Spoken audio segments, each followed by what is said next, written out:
কোনটাস করে বৈঠক আপনাদের বৈঠকের মূল বিষয় কি? মূল বিষয় হলো দুইটা মূল বিষয়। একটা হলো আমাদের কমিটি চেঞ্জ, আরেকটা হলো আমাদের দাবি দাওয়া যেটা পূরণ হয়নি। লোকসভার আগে মাননীয় উপমুখ্যমন্ত্রী এবং শিক্ষামন্ত্রী আইনমন্ত্রী আমাদেরকে মিটিং ডেকেছিল এবং ওইখানে এসেছিলো। সেই দিন থেকে আজ পর্যন্ত কোনো অফিসিয়াল কার্যকর হয়নি। তার জন্য আমরা রাস্তা রুকু বা রোড ব্লক করতে যাচ্ছি আমাদের দাবি নিয়ে।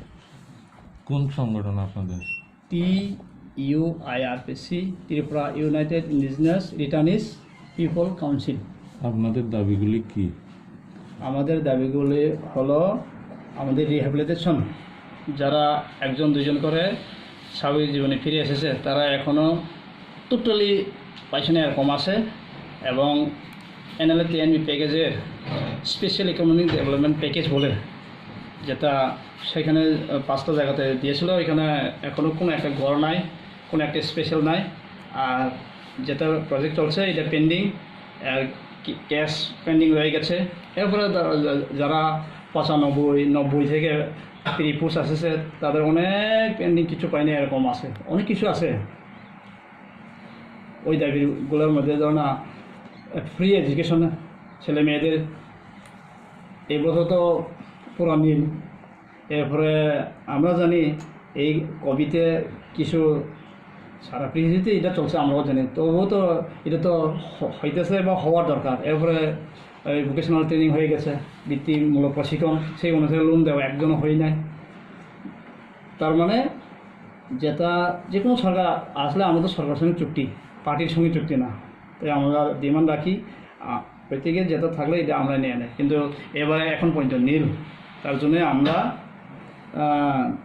এই সামনে 27 অক্টোবর থেকে অনির্দিষ্ট রাস্তার উপর করতে যাচ্ছি। কারণ আমাদের অনেক লোক আছে, আমাদের ছেলেরা খুব মাথা গরম, তাই তারা বলছে আমরা আবার ফিরে যাব। আমি বলছে সেটা তো করবেন না, মাথা গরম ঠিক আছে, আমিও মাথা গরম। কারণ দাবি না আমার ছেলেরা না পেলে আবার আমি ওর যদি সেগুলো দিতে না পারে তা নিশ্চয়ই। তার জন্যে আমরা আজকে এই মূল বিষয় হলো আর কি, যাতে আমরা প্রেস মিটটা করলাম। কোন জায়গাতে আপনারা রাস্তার উপর? আমরা যেটা এখন নতুন মুখ্যমন্ত্রী নতুন নাম দিয়েছেন বড়মুড়া হাতাই কথা, ওইখানে আমরা যেখানে আগে করেছিলাম ওইখানে আমরা করব। আর এভাবে পায়নি কতজন যে আপনাদের? এটা আপনারা দেখলে মাথা খারাপ হইব। এটা একটা একজাক্ট নাম্বার দেওয়া যায়, কারণ আগে এমন আছে ওই প্রিপোস বা এমন 5,000 একজাক্ট আছে আমার কাছে।